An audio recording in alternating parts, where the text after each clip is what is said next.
to Red Ice Creations Radio. This is Henrik Palmgren, and this is our internet talk radio program, recorded from the west coast of Sverige.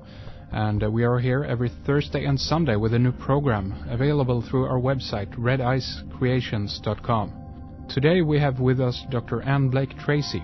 She holds a PhD in health science with the emphasis on psychology, and serves as the executive director of the International Coalition for Drug Awareness.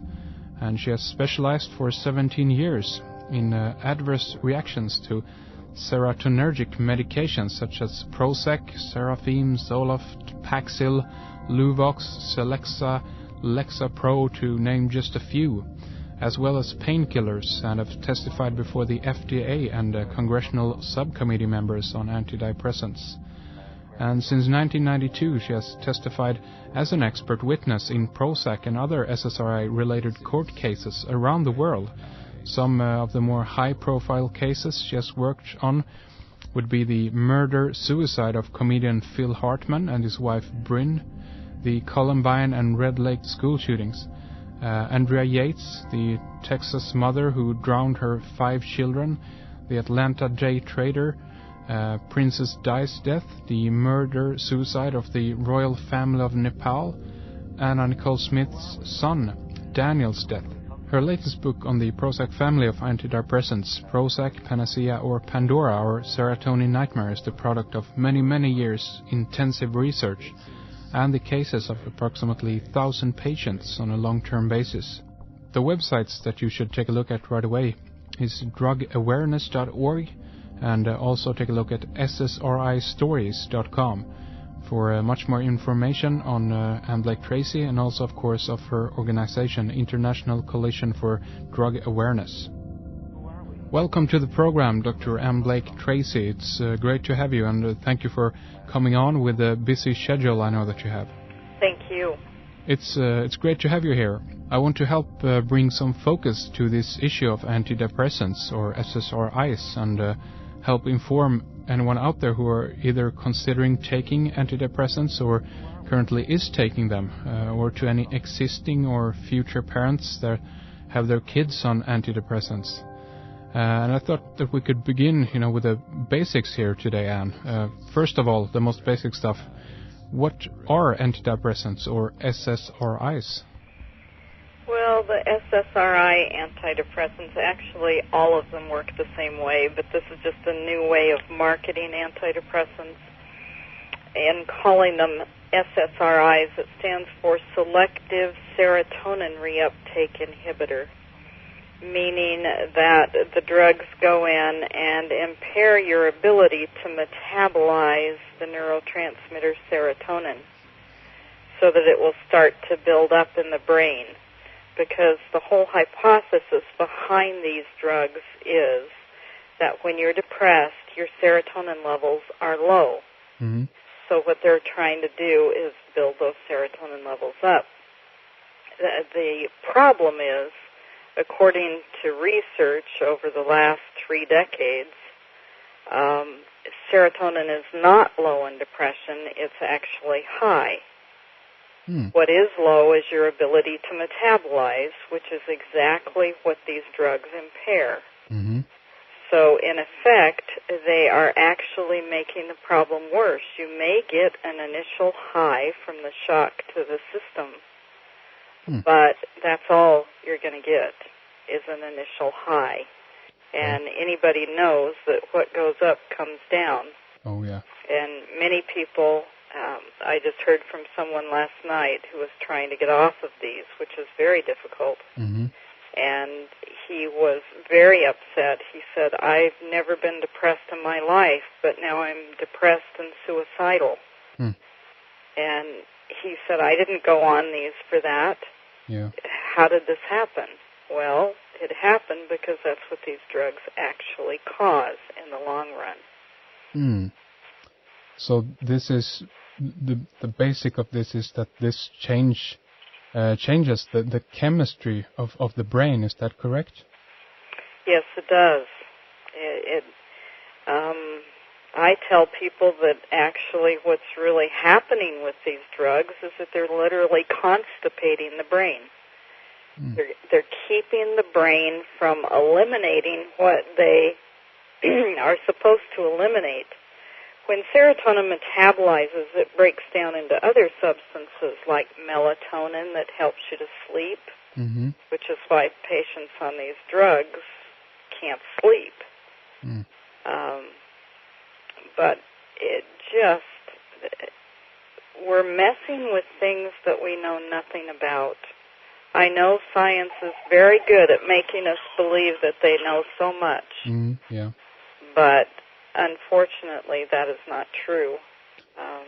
So, I mean, what is the science behind this? How can how can we come to this conclusion, or they rather than when you say that they actually have the opposite effect to what they're supposed to have?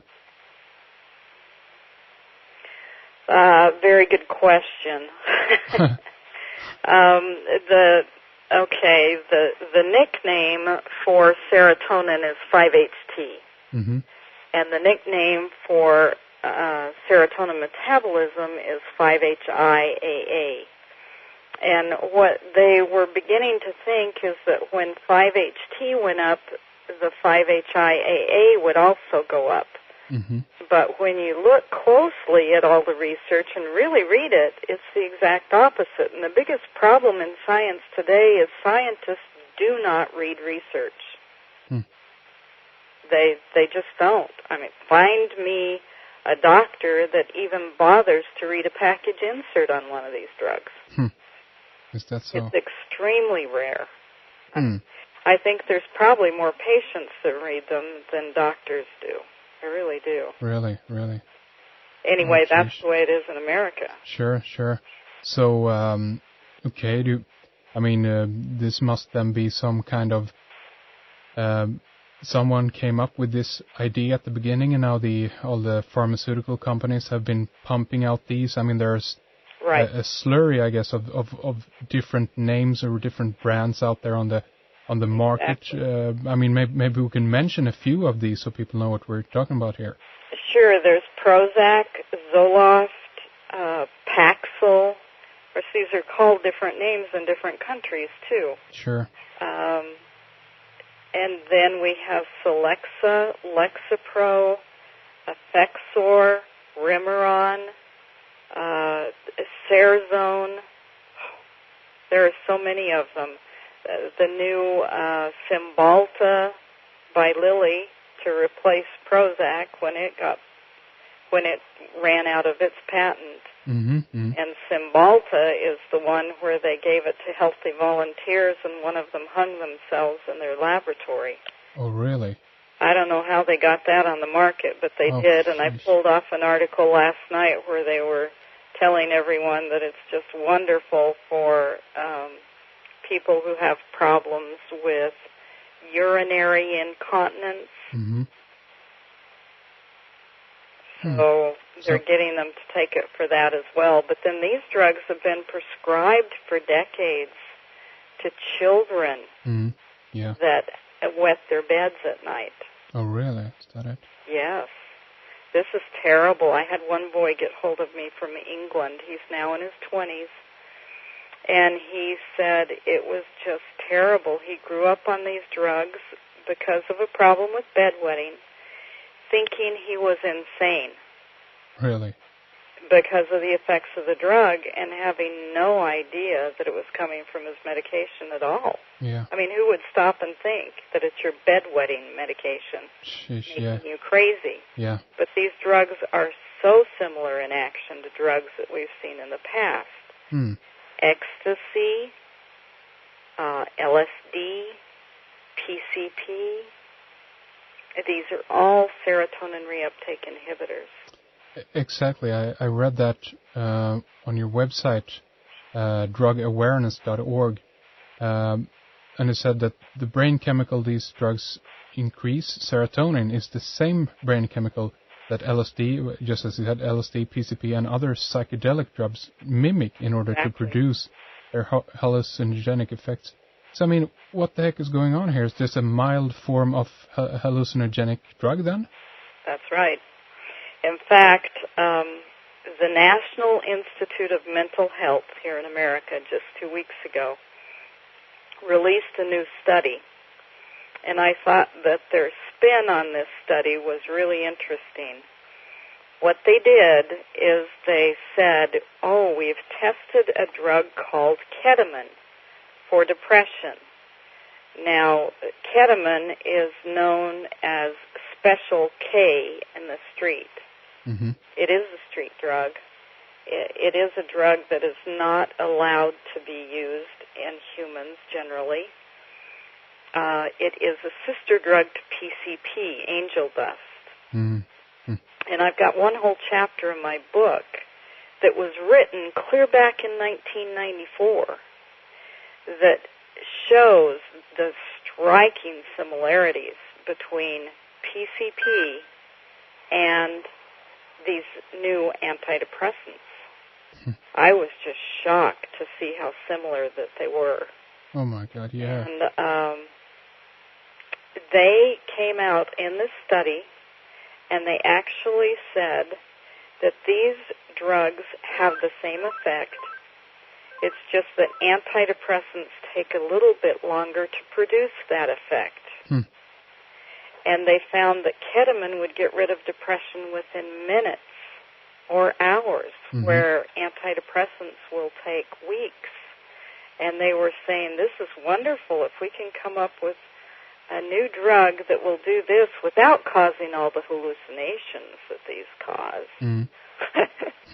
Then we'll be doing great. And I'm standing back going, now wait a minute, everyone. They just told you that an antidepressant will do the same thing as this drug, will have the same effect.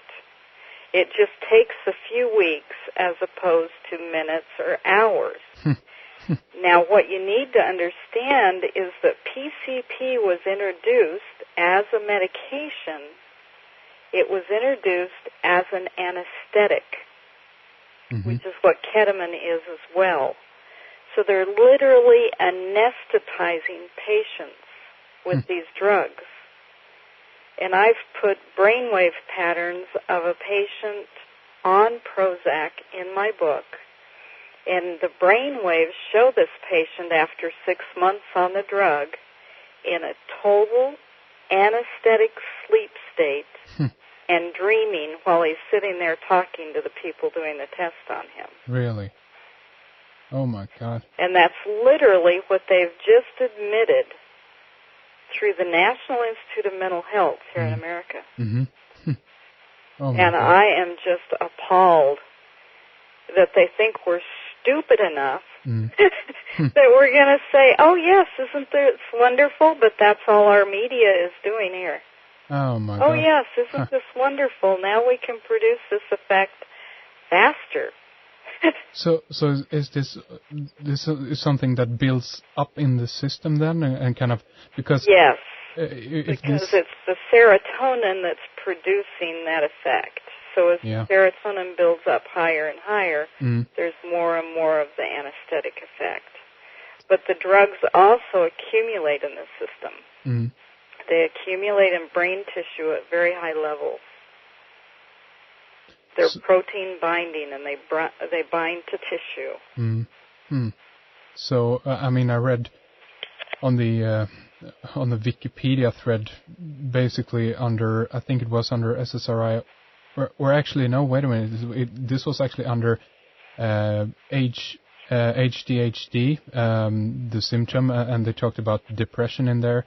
And they said that they thought that depression is thought to be caused by a lack of information flow between neurons, and of course this is what these SSRI drugs then are supposed to help, I guess.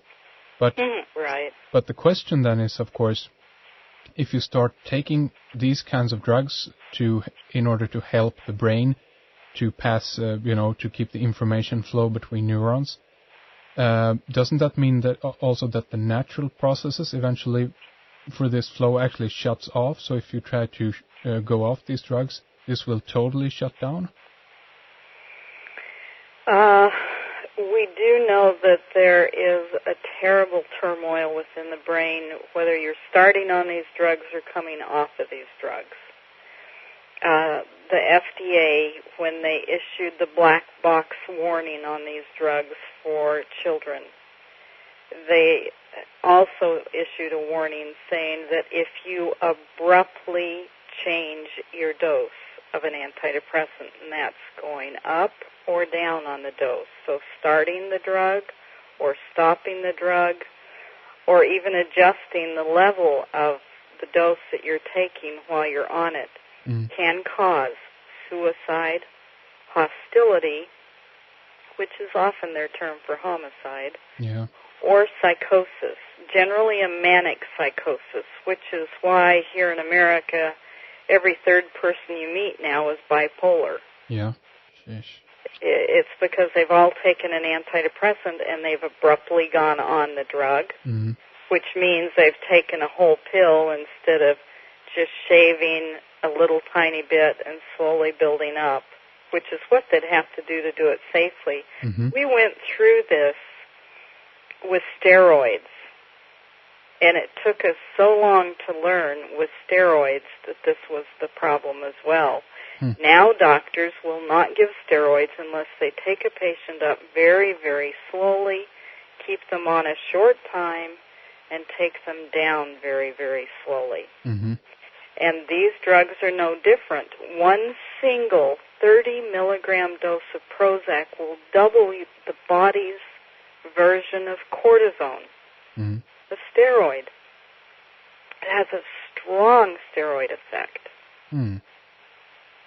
So we're getting that same effect, and they've got to learn that if they're ever going to prescribe these and use them in any kind of safe manner, which I really don't think is possible. But the only way they could ever possibly do it is to take a patient up very, very gradually and bring them down very gradually. And it has to be watched constantly. PCP was given in a hospital setting. And because of that, it only stayed on the market 7 years. It wasn't even used a full 7 years, and then the company decided on their own to pull the drug because it was found to be so dangerous. Any law enforcement officer anywhere in the world never wants to run into anyone on PCP, angel dust. It's so deadly. People just go completely crazy. They don't know what they're doing. They're literally sleepwalking and acting out what they're dreaming. Oh, my God. And generally, the serotonin is producing nightmares. So what they're doing is reacting to a nightmare that they're having. Yeah.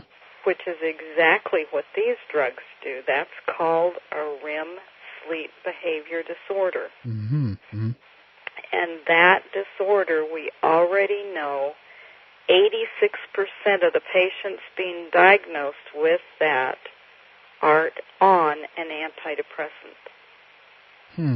So does before we only knew it as a drug withdrawal state. That's about the only time we ever saw it. Okay. Now 86% of the patients are on it. Oh my God. So when they come off, watch out. Oh, sheesh. That's why you've got to be very careful coming down off of these and come very, very slowly and gradually. So very slowly. When you say that this upset some of the sleep patterns and you connect it with nightmares, so this is like because people aren't they can't process this information or whatever you want to call it through their nightmares or through their regular dreams. This is something that kind of comes into your regular life or normal awaking life, as it were, and the two worlds becomes blurred almost? Yes. If you cannot go into a dream while you are asleep, that is so critical for brain function that the brain will force you into a dream while you're awake. Rusty Yates will tell you in a heartbeat that what his wife, Andrea, did when she drowned all 5 of their children was acted out her very worst nightmare. Oh my God. She was an incredible mother. She gave up her nursing career to spend all of her time with her children. In fact, Andrea was the 3rd nurse in a row in a 3-month period here in America to go to court for killing her children while on these drugs. The other two were both married to doctors. Nurses married to doctors. I've got so many doctors and nurses going through this. It's unbelievable. While Andrea's case was in court, there was a woman doctor that stabbed her two sons on the same drug that Andrea was taking, Effexor. Now, Effexor has homicidal ideation listed now as a side effect. Oh, really? They added that almost 2 years ago. And yet the company admitted that they had this information before they ever put the drug on the market. So they knew before Andrea Yates ever took the first pill that she could possibly do what she did to her children, and they did not warn. Do I think she, as a nurse, ever would have taken that drug had they warned of that? No. Of course not. So, okay, this takes us, into, the obvious avenue of okay, why, what the heck is going on, and so forth. But just before we go there, I just want to mention that this seems to be an attempt, maybe then by the drug companies or whatever, market through the lobbyists or whatever to legalize a version that is very similar to the drugs that are illegal, that are available on the street. Right. Well, and all the drugs that are illegal used to be legal. Yeah. Well, that's where we got all of our illegal drugs, or the large majority of them. That's right. LSD was put out by the makers of Prozac. Is that so? Really? Yes. It was initially put out by Sandoz in Switzerland. Oh, really? And Sandoz said, hey, we got this great new drug. It'll help us understand how people go crazy. Because when you take it, you go insane. And so, of course, nobody wanted to volunteer to be a test subject for that drug. So what actually happened was the CIA here in America decided that they thought LSD was wonderful for a mind control drug. Of course. So they sent 2 agents with a brown paper bag that contained 80% of their initial budget. And they sent them over to Switzerland to buy up all the LSD that Sandoz had. Well, when they got there, they found out that Sandoz had only an ounce or 2 because they were growing theirs naturally. They came back to the United States, went straight to Eli Lilly Pharmaceutical Company, and said, listen, we want to use this drug for mind control in order, for public safety and all that. Sure. Yeah, anything for an excuse. Of course. And we need it in a synthetic form. Can you get us a synthetic LSD? And they said, sure, we'll deliver it by the truckload. And they did. And just before they got their patent, there was a big article that came out in Life magazine stating that this new miracle drug that was coming out was going to cure mental illness and cure alcoholism and aid in psychoanalysis.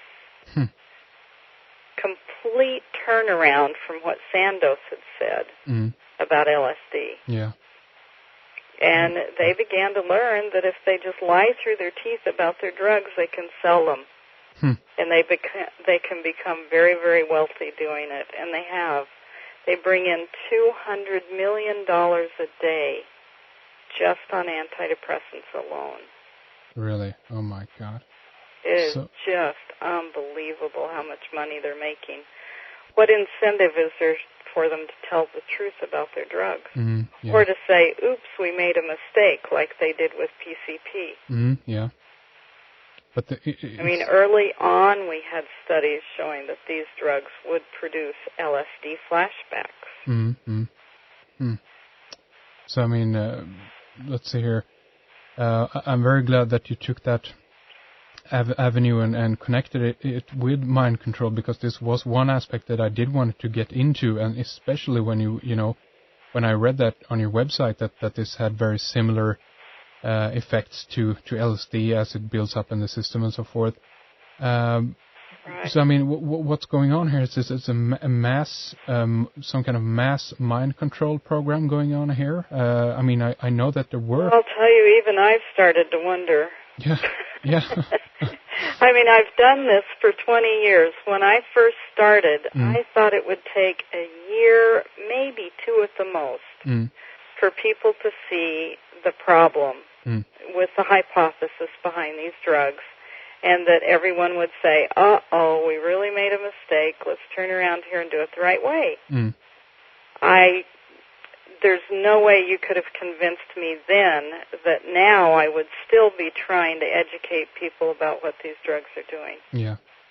But I didn't know I was fighting that much money. I had no clue. And this seems to have been going on for a long time. People like Albert Hoffman and Al Hubbard were, instrumental in spreading LSD on college campuses back in the 60s, and as another means to get this drug out there. And right. back then it seems to be more, I don't know, covertly done. I don't know if that's the right word, but today it comes to us through this package of the men in white, as it were, through the doctors. Oh, I know. It amazes me. I mean, when I lived in Germany for a short time, I visited Dachau. And that was such a horrible experience for me. I walked in, I looked at just a few of the pictures hanging on the wall of what they did to people. And I just turned around and ran. I couldn't get out of there fast enough. It was so clear the minute you walk in there that was used for medical experimentation. And yet we advertise those on the radio, on television, in the newspaper. Come in, take our drugs, we'll pay you. Just going, It's like we've got Dachau on every corner. Oh, yeah. Yeah, exactly. And people volunteer to do it, and they get paid for doing it. Yeah, exactly. It just amazes me, and then they just go through hell. But my own niece attempted suicide on these drugs just a few months ago, even in spite of all that I do. Yeah. They got to her, talked her into taking them when she went away to college. And we almost lost her. But it's I mean, it comes to us in a package of, as you said, this is about, if we talked about the kids here, especially, school children and so forth, it comes to us in this package that this is to help the children, and this is to, being able to give all the kids the same benefits, or to be able to learn at the same rate, or whatever. I mean, we have a massive amounts of different kind of names for. It seems to be almost like new diseases popping up. As I mentioned, we have ADHD, we have ODD. This is, of course, right. Oppositional defiance disorder and stuff like this. What would they do without initials? Exactly, yeah. I say it's all CRAP. What's that? Crap. Oh, that's a good one, yeah. CRAP, yeah.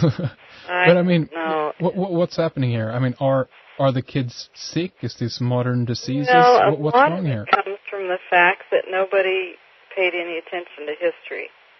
If you read history, you find that there were sugar wars that were no different than the cocaine wars that we see.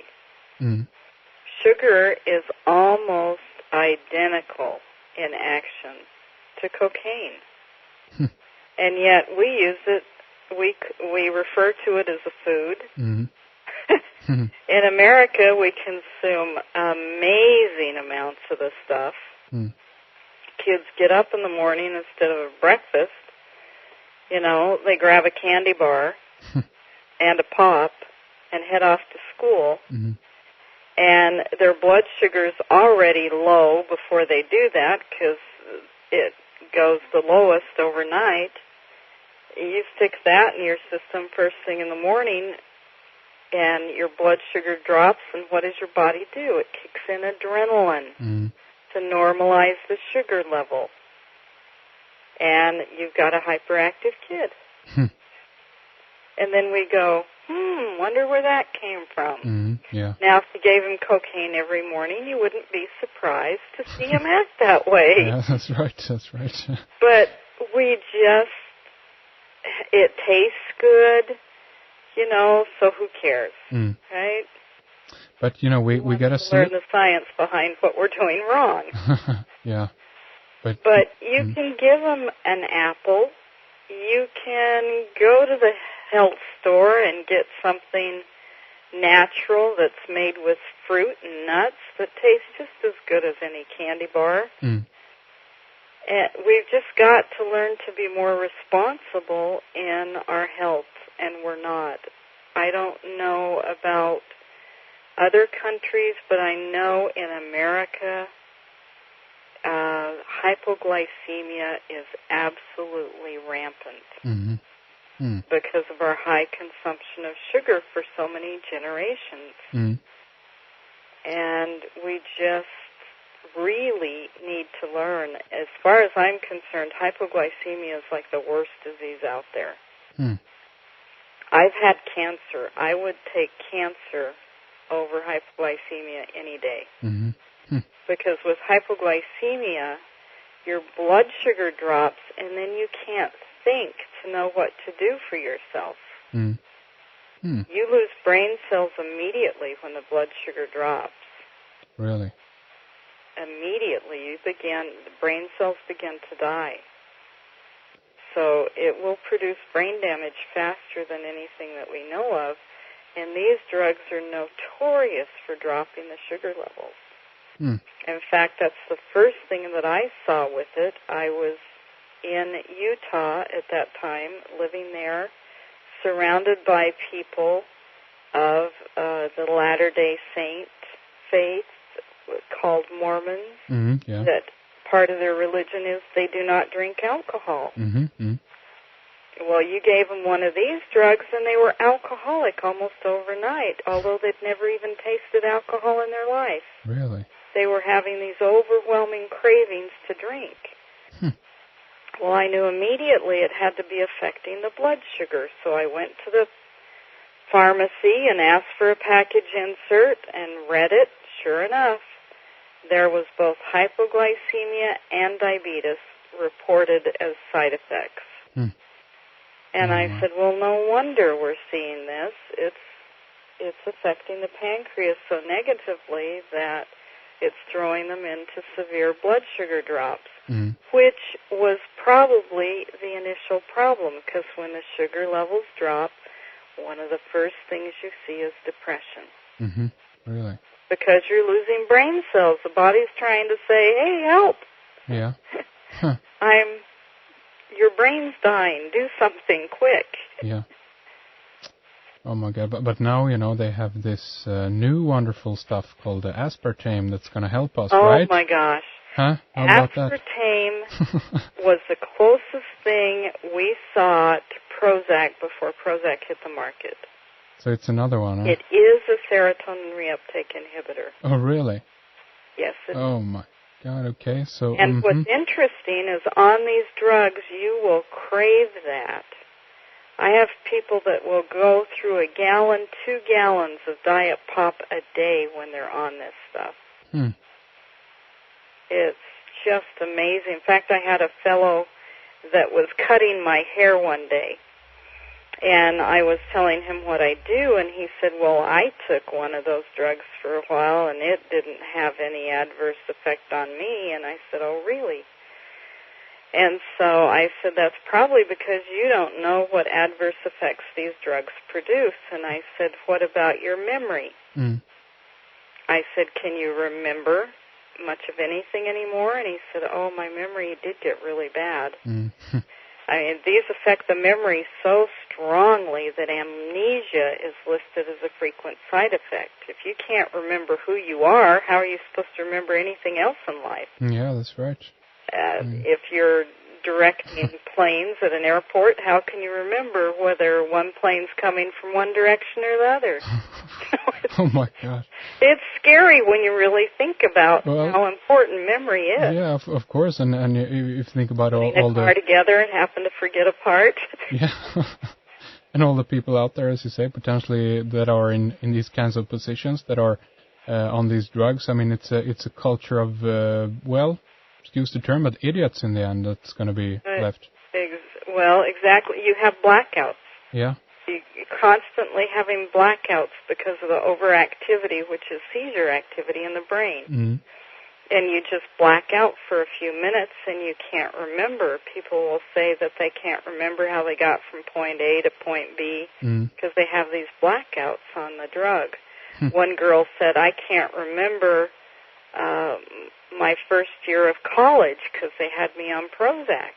And, of course, my first thought was, wow, that's a lot of tuition money down the drain. Yeah. But you could tell that she was very upset that it had stolen a year of her life. And it's criminal. Of course, it really is to steal that from someone. And often, in fact, I just had a talk with Marie Osmond. Do you know who Marie Osmond is? No, I don't recognize the name, no. Singer here in America, the Osmond family. Oh, okay, yeah, I recognize that name, the Osmond family. But is that the name of the band? They've had her on these drugs for quite some time, and she's just recently filed for divorce from her husband. Oh, really? And I've had to explain to him that we know that these drugs can cause you to suddenly fall out of love. Even though you've been very happily married for 40 years, you start on these and suddenly you're no longer in love. Well, I'm convinced that it has a lot to do with the memory. Because I had a cousin who was married to a fellow who was in a car accident, and he drove off into a ditch and was electrocuted when that happened. He hit an electric wire on his way down. And because of that, it wiped out his memory. He survived the shock, but it wiped out his memory of falling in love with her, marrying her, having a child with her. All those memories were completely gone. The only thing he could remember when his memory did start was his ex-wife. Oh, really? Now, that was a big problem. It did cause their divorce because he could never remember falling in love with her. Oh, my. So if you can't remember, if you no longer have those memories, so many people say they don't know who they are. Yeah. They don't know if they can ever be the person that they used to be because they can't even remember who they were. And then because I guess that the root of this, much of it anyway, ties back to the fact that people are feeling anxious, that they are depressed or some similar feeling or emotional state. That this is something to be medicated. This is something that we must take away from people. But when you say the things you do there, I mean, when people lose their own identity and even their memory, I mean, there's not much, not much left to even be depressed about. There's no memories there even, Well, exactly. And when you're anesthetizing someone, how do you expect them to be depressed? What do you feel under anesthesia? There's nothing. I don't remember feeling anything at all under anesthesia. That's right. And that's the whole idea. If you're anesthetizing someone, what makes anyone think that's therapeutic? Yeah, exactly. Yeah. There's nothing therapeutic about knocking someone out and saying, there, you're better. Oh my God. mean, it makes no sense. It's time to take responsibility for our own health. and take care of our bodies and our brains by nourishing them. Yeah. Give them what they need in order to function. That's all they ask for. That's right. And once you do that, and instead of forcing them with all these different chemicals that we use constantly, and I include sugar and NutraSweet, I mean, if people want something sweet, the most logical thing in the world to use is stevia. It's an herb. They call it the sweet herb. But it's an herb that heals the pancreas. And it's 9 times sweeter than sugar. Oh, really? Yeah. Stevia, I gotta look that up. You know, why? And probably the only reason that people don't use it like crazy and use sugar instead is because the sugar's a bigger business. Yeah, of course. It kind of all goes back to big business. Of course, and what people get hooked on, you know, also, I guess. Exactly. You know. So again, I guess I want to return to that question. You know, is depression something that we should, you know, medicate? I mean, this is part of our culture. It seems that's why I said you really need to take care of your health, and it is normal to have depression. Yeah, exactly. Not debilitating depression, but it is normal to have depression. Debilitating depression generally comes from not taking care of your health. It usually is related either to a thyroid problem, hormonal problem, or the very most common is a blood sugar problem. And if you don't take care of that blood sugar problem, you'll end up diabetic. And so many of these patients end up in diabetic shock, insulin shock from these drugs. And that's when some of these really terrible things are happening. I don't think people know enough about blood sugar and how that affects your mental health. Because remember when I said before, when your blood sugar drops, what does your body do? It kicks in adrenaline to normalize the sugar levels. Which adrenaline? It's your fight or flight hormone. Yeah. So you either become angry or you panic. And they're turning around and giving people drugs for that. Yeah. You don't need that. You need to stay away from the sugar that's causing it to begin with. Start getting sugar in the form that God put it on earth. He put it in fiber. Or if you don't believe in God, the way nature provides it, it was put in fiber. And the reason why, I mean, when you bite into an apple, you get the sugar, but you get the fiber to slow down the sugar release in the body. Yeah. So you don't get a direct sugar hit that shocks the pancreas and makes it produce too much insulin, which drops your sugar lower than ever, and then you've got this vicious cycle going. Yeah. It's very simple to understand.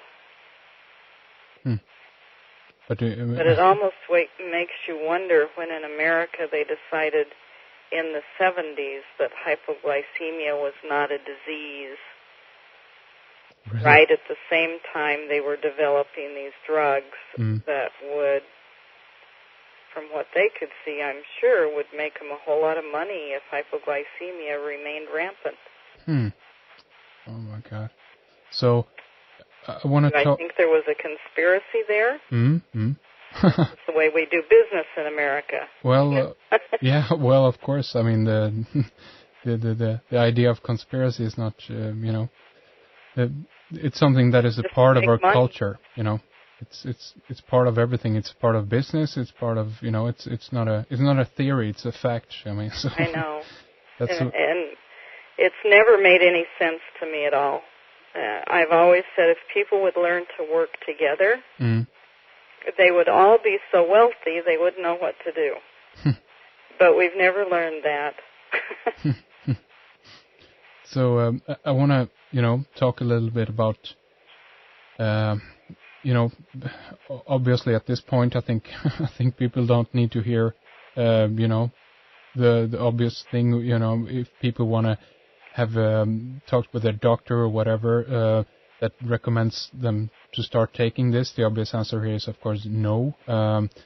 But I mean, if people are on these drugs, you mentioned a little bit about that it's very dangerous to go straight off of them. Very dangerous. You usually have to take about half the amount of time you were on the drug to come off. Mm-hmm. In fact, Eli Lilly changed their policy after they had the patient hang herself in their laboratory. She had been on the new Cymbalta for 20 days, and they took her off of the drug within 4 days, and she hung herself. So what she should... So they changed it and said, okay, after 20 days on the drug, we're now going to take 8 days to come off, which is just about half the amount of time, which is what I'd been saying for years you had to do. So, but there is the safest way to do it. Okay, so there is a method. It's not like if you're on them, you're screwed for life, as it were. There is no, you can get off. It's just in knowing how to get off. Mm. You can come off a little faster than that if you do all kinds of nutrition, but you have to hit nutrition and hit it hard with a really good alternative doctor. Mm. But hyperbaric oxygen treatment is wonderful. I have a tape or a CD that goes for an hour and a half detailing everything that you need to do that we've found to be the safest way to come down. And patients will take their pills and file them down with a fingernail file to take a little bit less and a little bit less, or they'll open their pills and take one bead at a time out or a tiny bit of powder out. And you just sneak away from these drugs is the way to do it. Oh, I see. Very slowly and gradually, and I tell patients it's kind of like being on a very tall mountain, a very steep mountain. You don't want to come off of that mountain in one step. That's right. You don't want to jump. You want to ease down as gradually as you possibly can, one tiny step at a time. Tell us a little bit about your organization there, International Coalition for Drug Awareness, and tell us a little bit about what you do, because as you say, you've been involved in this for a very long time. What you do to fight this, basically. Education. We're doing everything we can to educate people as fast as possible. Of course, I took 4.5 years to put my book together. I gathered all the research I could find on serotonin and put it in one text, thinking that doctors would be glad that they had it all together in one book, because most of them don't have 4.5 years to take out of their career just to look at one group of drugs. That's right. So we've got that as a resource, and people tell me all the time when they read it, they'll say, oh my gosh, you wrote my life history and you never met me. Well, it's just because that's what the drugs do. And then we've got directors around the world that are doing what they can in their own areas to spread information and get information out about what's happened to them, what's happened to their families, the effects that we know that these drugs have, the research that is out there that you rarely hear about. Yeah. And we're also working to set up a center to start really educating reporters and police officers and attorneys and all kinds of other people that need to understand the impact of these drugs on our society. We're gathering cases. We've been doing that for a long time. The International Coalition for Drug Awareness has been around for about 10 years. before that, we were a smaller group in just the state of Utah, Mm. and went international 10 years ago. Um, So we just have there. It's just volunteers, everyday people who've been through these nightmares that want to warn others before it's too late for them. yeah. We have started posting these cases that we've been gathering. We've got one of our directors just in her spare time putting them up. And in a year, she's already posted 1,800 cases Mm. of murder and suicide and school shootings and just about every mass murder you hear about in America is related to these drugs.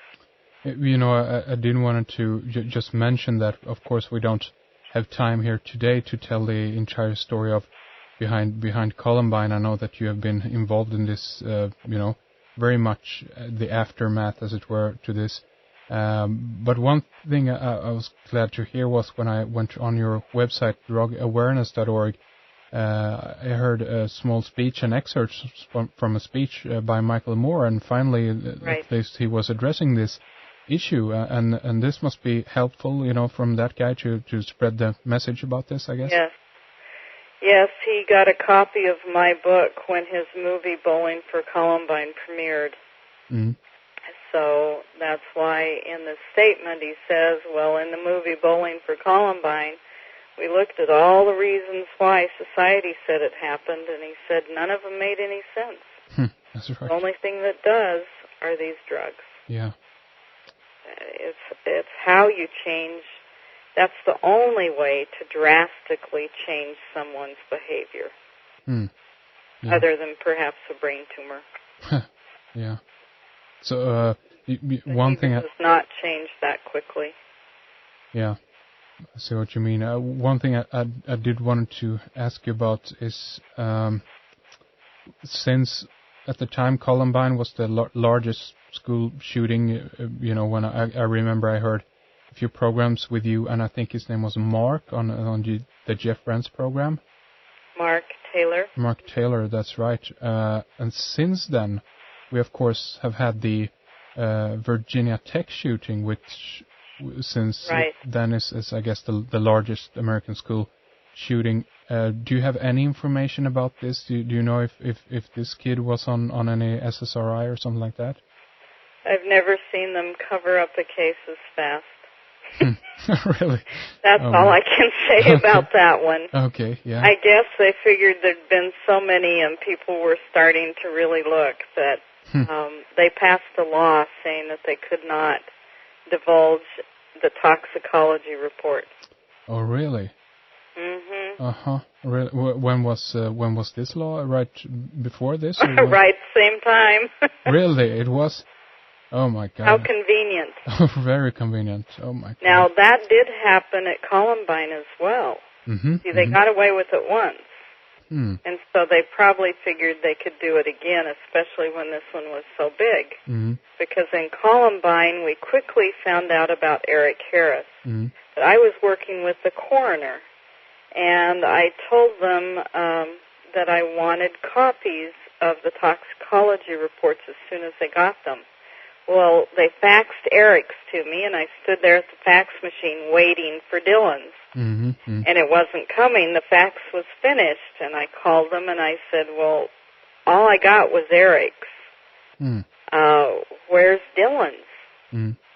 And I got the strangest comment from the coroner that I've ever heard. She said, well, Dylan was pretty much a weird kid anyway. Okay. I thought, what? Mm-hmm. Because I said, you don't have someone shooting their friends unless they're taking something. Mm-hmm. You can't get someone to do that. And that's when she said, well, Dylan was pretty much a weird kid anyway. Mm. And I thought, coroners don't say things like that. Yeah, that's right. Coroners are there to do scientific research. Yeah, not to... And his records were sealed immediately Mm. and never have been opened. That's and yet we interesting. had a friend of his come forth about a year and a half ago, and she met with Mark and his mom and told them that she was trying to help Dylan get off Zoloft and Paxil. And I figured he was on Zoloft because the lead attorneys for Pfizer were right there in Denver. And they were the ones that handled the case for Solvay when Mark filed against them for causing Columbine. There were just too many ties. Welcome to the world of politics. Yeah, exactly. Yeah. It's just amazing. Yeah, I mean, I can't look at this from every angle I try to look at this. I see a huge, conspiracy everywhere, basically, and this is about. I see it as this is about altering. Yeah, exactly, cover up, and I see it about altering humanity, creating chaos within society, and at the same time turning everybody into a mindless zombie, basically. I mean, are there any statistics at this point on how many people worldwide? I guess is difficult to get, but let's take America then, because that's where you're based. How many people are do you know how many people in America are on these drugs today? It's really difficult to find out. I did just get a report from a couple of people that said that they heard on television that like 48%. What? And I 48%? Oh my God. I think that's wrong, but I did find another. In searching for those articles, I did find one where it said 23%. Well, still, that's a huge number. I mean, that's millions of people, Oh, I know. Oh my God. Okay. I know it's scary. Yeah. In the beginning, when I was first writing my book, I used to always wear a button that said, just say no to Prozac or just say no to Zoloft. And it was easy to find out who was on what, because they'd just come up and say, well, why would I do that? I'm on it. What's wrong with it? So at least you had some idea of who was taking what, and it was just amazing how many people would come up and say, oh, my husband or my wife or my son or my daughter or somebody is on it. You got to hear what happened to them. I mean, I heard that constantly from people. Yeah. What about Ritalin? Is that an SSRI also? Ritalin does have a pretty strong effect upon serotonin.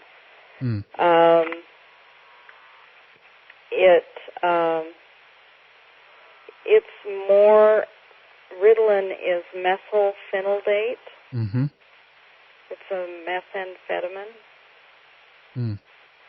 But those drugs do have a serotonergic effect as well.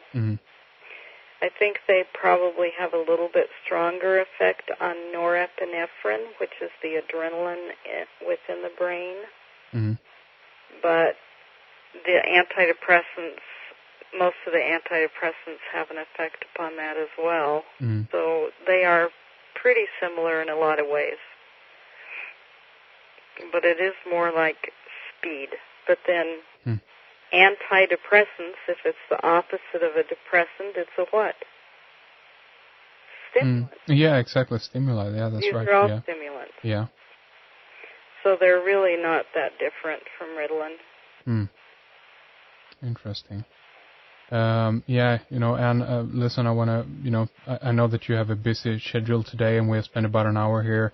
So again, I want to thank you so much for taking the time and speaking to us today and helping us to, inform the people who are worried or have questions about this or want some advice, and also to highlight, your research as you have been into this field for so long now. But before we round things off for today, I want to leave the floor open here for you the last few minutes. I want you to tell us about your website. I also want you to mention your book's name and how it's available, and also I think you mentioned that you have an audio CD out there also. I do. Yeah, that's the one thing that people scream at me about the most, is that I always forget to mention those things. Yeah, yeah, exactly.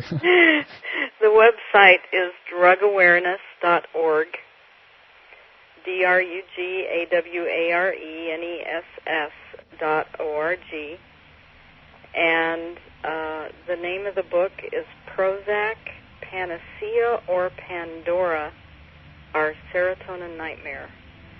So it's about the whole Prozac family of drugs, meaning all of these new antidepressants. And I do have a CD called Help, I Can't Get Off My Antidepressant. As I mentioned, it goes for an hour and a half detailing how to come off of these drugs safely. And you can access the order line worldwide at 800-280-0730, 800-280-0730, or you can order online. Excellent, and everything is available on drug. Too many zeros in that. Yeah. 800-280-0730. There we go. Yeah, and drugawareness.org. That's the main website for people who want to order from, another country, I guess. And there's lots of information up there. Definitely, yeah. Everybody do check that out. And again, and thank you so much for taking the time. This has been very informative, and I hope that everything goes well and that we are able to, highlight enough information for people to become aware of this before it's, too late, basically. So I want to, thank you so much for all the work that you do, and keep up the good spirit and keep on fighting. Okay. Thank you. Thank you so much for coming on. Thank you very much. Let's finish off this program by listening to an excerpt from Adam Curtis, The Trap, and this is a small portion of this 3-part documentary that is about SSRIs, and some interesting points in here. So let's listen. Chagnon's experiment caused a sensation within the human sciences because it seemed to offer precise mathematical proof that genes played a powerful role in guiding human behavior. It became one of the fundamental pieces of evidence underpinning a new, powerful model of human beings. They were machines whose actions and feelings were driven by coded instructions implanted deep inside them millions of years ago, of which they were unaware. It was an image that began to permeate deep into our culture. The image of the organism, including ourselves, as a machine for passing on genes, to shift the focus away from the idea of the organism as being the agent in life to the immortal replicator. Our DNA is a coded description of the worlds in which our ancestors survived. DNA. It's the computer recipe for life itself, unraveling like a reel of magnetic tape on some giant computer. Back in the dark and frightening days of the Cold War, mathematicians had developed a simplified, machine-like model of human beings whose behavior could be analyzed and predicted by numbers. They had done this to try and understand and control the terrifying uncertainties of that time. Now in the 1990s, the Cold War was over, and its giant defences lay empty. But that simplified model had risen up and triumphed as an explanation of what we truly are as human beings, on every level, politically, economically, and now biologically. We no longer see this theory as having historical inspiration in the Cold War. Instead, what we see it as a kind of quasi-natural social science theory of everything. It applies to something as small as a gene, or something as medium-sized as a human being, or something as large as a nation-state. The human being sort of dissolves in this social theory, that it isn't about necessarily human beings anymore. It's about these little entities that are constantly questing to reproduce themselves and also find their maximum advantage. And with the rise of this machine model of human beings, a new idea of how to change society began to emerge. Not through politics any longer, but by adjusting how well the individual machines functioned. The technicians of this new idea would be the psychiatrists and the drug companies who would free people from the terrible anxieties inside themselves. But what it would lead to would be a new form of order and control, not defined by the old political elites, but by the objective power of numbers. I just found myself constantly worrying. I just couldn't stop. My hands were shaking, and I was sure that people were looking at me and watching my hands. These college students didn't know it then, but they were each experiencing the symptoms of an anxiety disorder. Panic disorder, generalized anxiety disorder, obsessive-compulsive disorder, social phobia, and post-traumatic stress disorder. This year, 23 million Americans will suffer from one of these anxiety disorders. They're the most common mental illness in the country, and they can attack anyone at any time. In the early 90s, an epidemic of mental disorder was sweeping America and Britain. As last week's programme showed, it had been uncovered by a new system for identifying disorders. Psychiatry had been attacked for relying on the personal and fallible judgment of psychiatrists, and instead a new objective method based on checklists had been invented. These listed only the objective symptoms and deliberately did not inquire into why individuals felt an anxiety. In the late 80s, nationwide surveys had revealed an incredible picture. More than 50% of Americans suffered from mental disorders. I don't know, I'm just sad. But at the very same time, the drug companies had announced that they had created a new type of drug called an SSRI, which they claimed targeted the circuits inside the brain that were causing these malfunctions. The SSRIs were marketed under names like Prozac. What they did was alter the amounts of serotonin that flowed across the circuit connections within the brain, and they readjusted the chemicals to normal levels. And then all of a sudden, here comes somebody that says, okay, now try these on, try this Prozac on. And I tried it on, and for the first time in my life, I went, whoa, is this the way reality really is? This pill can solve all of your problems. It's called Prozac, and it may mean the end of depression as we know it. I've been taking Prozac for 2 years. And what difference has that made? Brilliant. Oh, she's smiling. Eyes light up. And I feel as if I'm back to normal. You feel normal? Yeah. And you feel a better person? Yeah, yeah.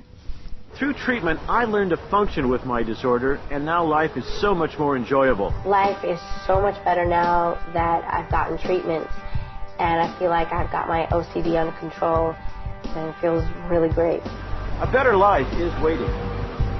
What now began to happen was that millions of people who had been diagnosed by the checklists as disordered went to psychiatrists to be medicated.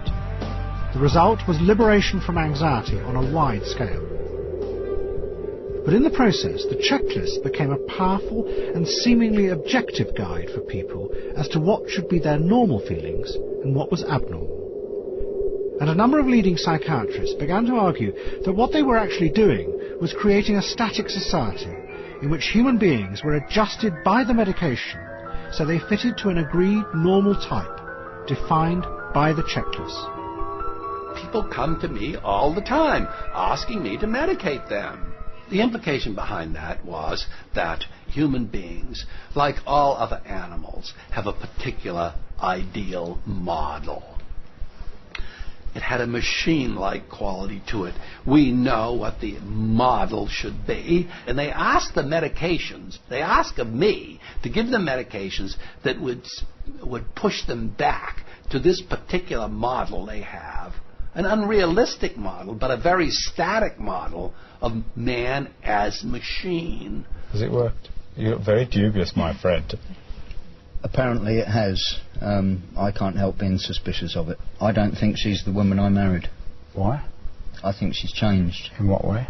I don't know. But there's something there that is different. Okay, she's not the woman you married. Is she a better woman? No, she's different.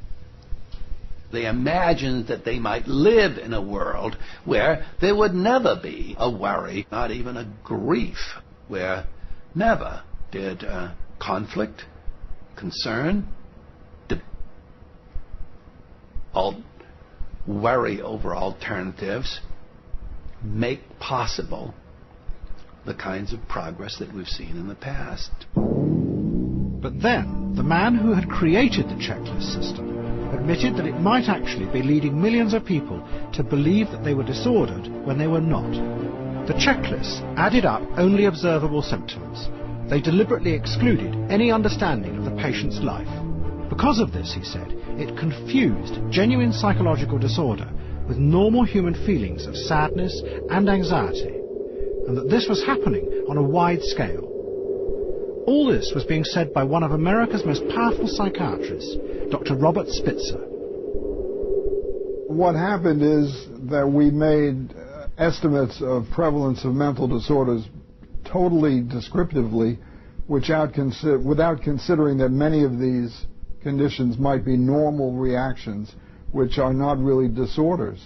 That's the problem, because we were not looking at the context in which those conditions developed. So you have effectively medicalized much of ordinary human sadness, fear, ordinary experiences. You've medicalized them. I think we have, to some extent. How serious a problem it is not known. I don't know if it's 20%, 30%, I don't know. But that's a considerable amount if it is 20 or 30%. What was happening was that large parts of normal human experience, grief, disappointment, loneliness, were all being reclassified as medical disorders. In the process, a new system of management was emerging. The drugs took away those complex and difficult feelings and made the individuals happier. But they also made them simpler beings, more easy to predict and manage, and closer to the machine-like creatures at the heart of the economic models. By using checklists of symptoms about emotions, you have gone out and confused normal human responses to life with mental disorder, and therefore created an illusion of a vast epidemic, a medicalized illusion. And obviously a situation where you medicalize is a situation where your focus will not be on social change, it will be on controlling individuals to fit in properly. That's the subtle and overall danger here, that it could serve our kind of social economic systems needs in a way in which we become more efficient but less human. For you subscribers, I suggest you pop on over to the subscriber section in our radio archive and tune into myself and Fredrik talking about the recent news about former MI5 agent and 9/11 truther David Shayler. We're going to listen to a few clips and jive about everything from David's claim that he's the new Messiah and that he was King Arthur in a previous life. We're going to talk about some 9/11 theories and speculate about some of the similarities between David Shayler and David Icke. Some weird stuff is going on here, mind control or spiritual awakening. Tune in. If you're not subscribing and want to have full access to our radio archive, all information on how you can subscribe is available on our website redicecreations.com. Just click on radio or subscribe from our front page, and from there you'll find all the necessary information. Thanks to Fredrik behind the controls, and thank you for tuning in to the program. We will be back on Thursday with another program for you. Until then, relax and enjoy all the weirdness of this world. This is Henrik Palmgren. Take good care, friends. We'll talk later.